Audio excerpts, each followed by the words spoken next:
Hi everyone, welcome to this week's Beyond the School Run video vlog.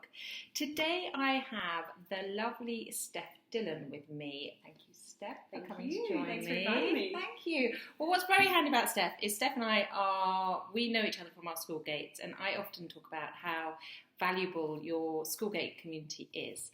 And this is a perfect example because we share a kind of same passion, and Steph recently set up a business called Inclusivity, and it's about supporting mothers, and Steph will share a bit more, in connecting with their jobs and finding job opportunities. So Steph, can you tell us a little bit about your business, and then we can kind of go from there. So what we're doing is finding or stalking the corporates who are genuinely offering flexible work. So there is a lot of talk out there in the marketplace now about flexibility, and it's something that's really important to so many women. So we are concentrating on really identifying who those businesses are, and then highlighting to the talent community out there who these businesses are and how to get opportunities with them. That's brilliant, because what is so is the tricky bit at the moment is there are those opportunities out there, like you say, and there are those businesses who are working hard to develop flexible cultures, but connecting the community and the businesses. And it was only a couple of days ago that it was Flexible Working Awareness Day that I was just made aware of, and it's so important for us to kind of keep this on the radar because it's still kind of work in progress. Yeah. So Steph, can I ask you? I just wanted to ask you a few questions actually around. So anyone that's watching today, if their current purpose is to start looking for a job, and they've maybe been spending their time specifically caring for the children, and they're now looking, what would be their steps to take at this stage? And what's your advice around if they were going to recruitment agencies, how would that kind of work and things like that? So I think the main thing I would advise people to do is to not limit your job search to just looking at part-time. Often when we're worried about the hours that we have available and thinking, how am I going to do everything, then we think I can only work part-time.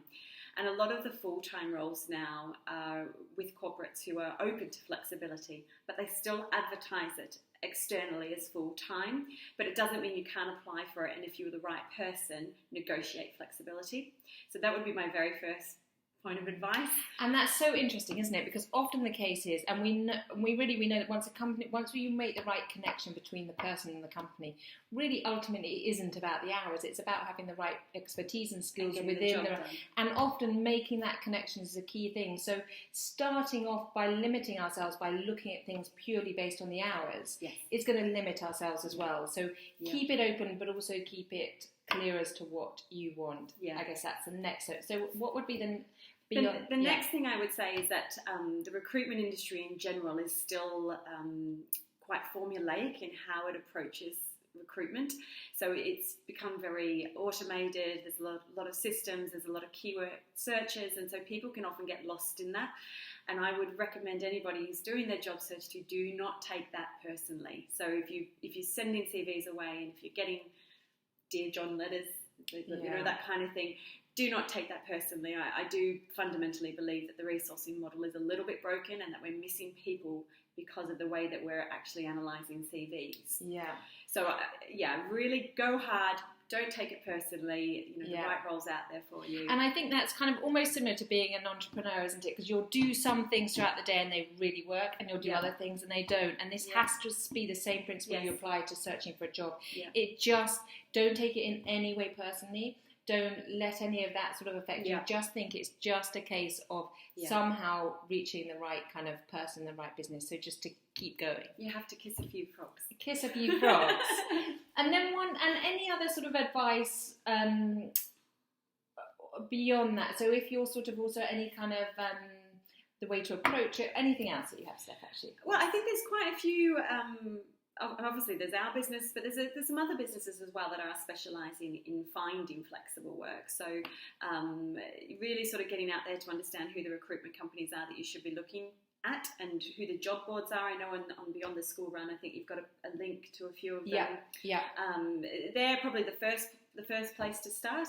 And from there, looking at the full-time jobs and negotiating flexibility, because it is on the radar for so many corporates. I think that's just brilliant advice, because what we're saying here is go out, talk to the flexible agencies, which you and various others, and they'll all be kind of posted on Beyond the School Run.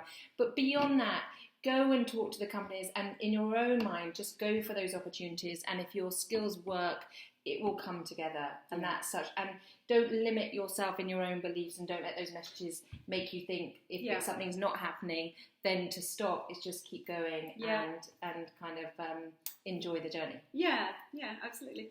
Well, that's brilliant, Steph. Thank you very much for your advice today. We really appreciate it. And if anyone has any comments about your job search beyond the school run, then please leave your comments below. We'd love to hear from you. And if you would like to check out Steph's website, it's called inclusivity.co.uk, and we'll be sharing more on the website soon. So have a great week ahead, and we look forward to connecting with you next Monday. Thank you.